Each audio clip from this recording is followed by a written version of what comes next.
Halo guys, balik lagi sama aku Farah. Di channel kali ini kita akan memasuki segmen BK Basmi Kekepoan.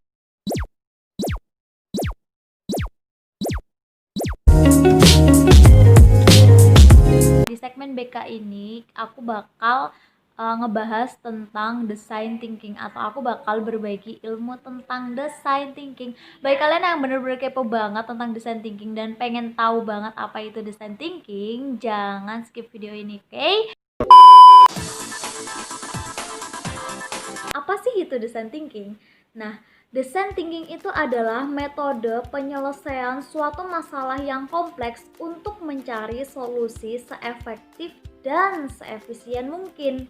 Nah, biasanya hal-hal ini itu berfokus pada user dan pengguna.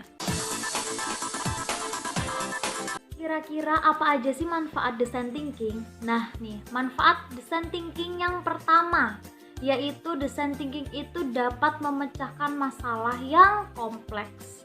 Yang kedua, dengan design thinking itu kita bisa menemukan ide baru ataupun inovasi baru, yaitu dengan kalau misalnya kita menciptakan nih sebuah produk nih ya, terus kita bisa membaca apa yang dibutuhkan orang-orang sekarang gitu, kita mengumpulkan data, kita mengetahui, terus kita memperbarui barang kita. Nah, siapa tahu aja itu tuh barang itu sebelumnya tuh belum pernah ada tuh yang kayak gitu. Nah, itu kan sama aja kita menemukan inovasi baru, ya kan? Terus yang ketiga itu dapat menciptakan retensi dan loyalitas pelanggan. Kenapa? Ya karena itu tadi, karena kita memperhatikan pelanggan dan memperhatikan apa maunya pelanggan. Maka dengan begitu, setelah barang kita ciptakan, maka pelanggan itu akan senantiasa untuk membeli produk kita.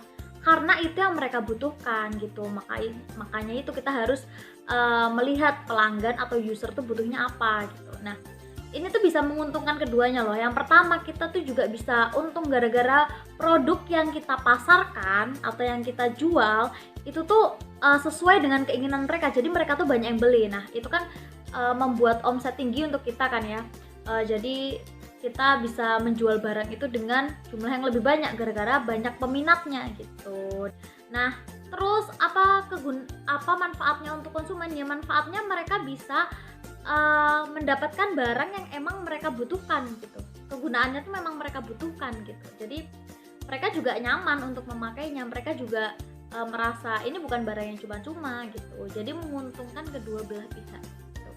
Terus yang selanjutnya, design thinking juga dapat membuat kita dapat mencapai tujuan pribadi kita gitu. Bisa mencapai tujuan pribadi kita. Misalnya kita ingin memasarkan suatu barang gitu, karena kita memakai teknik atau metode dengan design thinking dan akhirnya konsumen itu banyak. Nah, itu kan berarti kan itu sama aja udah membantu untuk mencapai apa yang kita inginkan. Nah, biasanya kan kalau yang diinginkan suatu produsen atau pembuat barang itu atau pencipta barang itu adalah barangnya diminati oleh banyak konsumen, barangnya diminati oleh banyak user, barangnya laku keras di pasaran gitu kan. Nah, itu benar-benar dengan design thinking itu bisa terjadi. Maka dari itu kenapa design thinking itu bisa digunakan untuk mencapai tujuan kita gitu. Oke.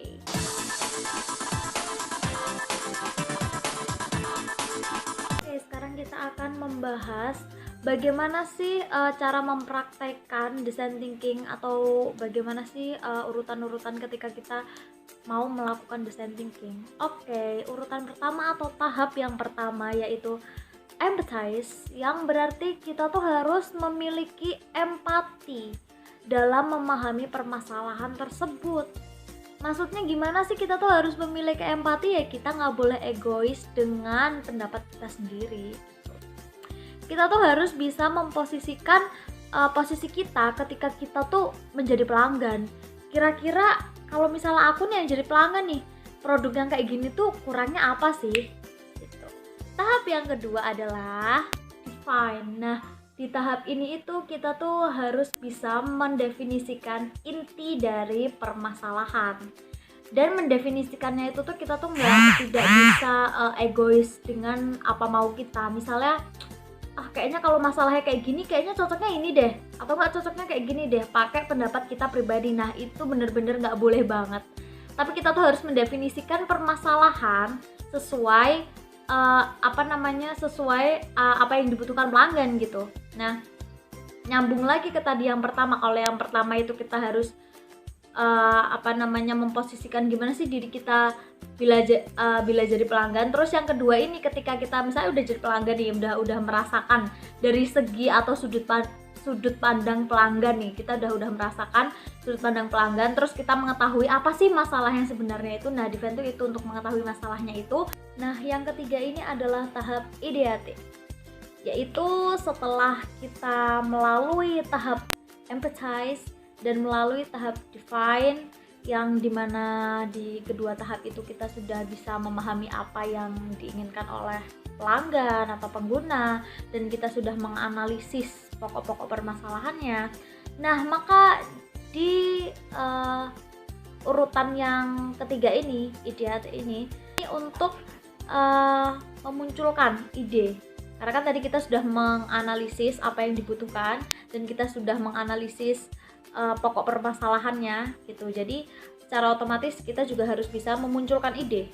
Kalau permasalahannya seperti itu, idenya tuh kira-kira kita harus seperti apa ya?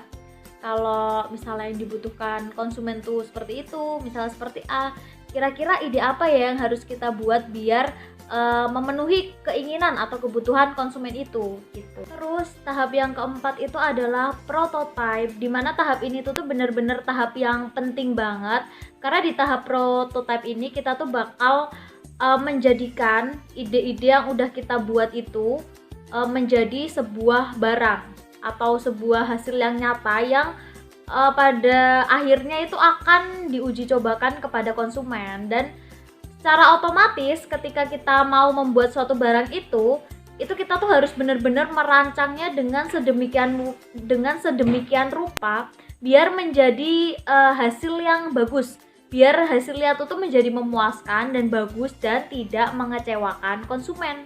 Itu penting banget. Jadi tahap ini tuh benar-benar penting dan harus diperhatikan dengan teliti, dengan seksama. Dan apabila misalnya masih ada kesalahan-kesalahan dalam membuat produk itu, kita harus memperbaikinya dengan sedemikian rupa biar bisa mencapai hasil yang diinginkan gitu. Nah yang selanjutnya ini, yang terakhir ini adalah tahap tes atau tahap pengetesan, yang dimana kita tuh akan menguji coba atau mengetes produk kita itu yang udah bener-bener dirancang sedemikian rupa dengan tahapan-tahapan sebelumnya.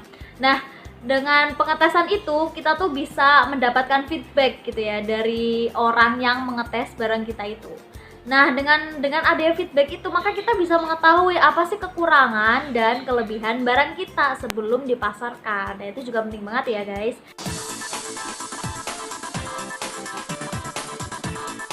Gitu, misalnya kita ngebuka coffee shop gitu ya, coffee shop. Nah di situ kan mesti kan ada americano. Nah coba aja bayangin kalau misalnya di coffee shop kita cuma jual kopi yang modelnya pahit-pahit gitu kan, pasti kan ya cuma dari 100% paling ya cuma banyak-banyaknya 25%, 30% orang yang datang, karena kan tidak semua orang menyukai rasa yang pahit. Jadi maka dari itu penyelesaian masalahnya tuh apa? Penyelesaian masalahnya adalah kita juga harus menyiapkan menu-menu lain yang sekiranya orang-orang itu bisa menerima. Kayak ya adalah rasa yang manis gitu, misalnya kopi yang manis, yang karamel, yang frappuccino, yang americano juga ada. Jadi mereka tuh bisa sama-sama menikmati. Nah itu bener-bener pemikiran tuh harus digunakan untuk kita tuh untuk mengetahui user atau pengguna tuh kira-kira tuh butuhnya seperti apa sih, sukanya seperti apa sih, dan untuk merangkup jadi satu. Maksudnya gimana ya, pendapat ya tahulah pendapat orang tuh kan pasti beda-beda. Kalau kita mau menuruti semua keinginan orang tuh kan pasti kan nggak bisa ya, ada yang A, B, C, D, E, F, G, H, I, J, K, L, M, N. Tapi sekiranya kita tuh masih mampu menampung skala besar. Ya itu tadi contohnya skala besarnya tuh ya itu tadi misalnya ya kalau orang-orang memang tidak suka kopi yang pahit ya kan, kita bisa menyediakan kopi-kopi yang beraneka ragam rasa. Nah kayak gitu, itu salah satu contoh penyelesaian masalah dengan design thinking. Oke, thank you guys for watching my video. Semoga bermanfaat. Oh ya, don't forget to like, comment, and subscribe ya guys. Bye bye.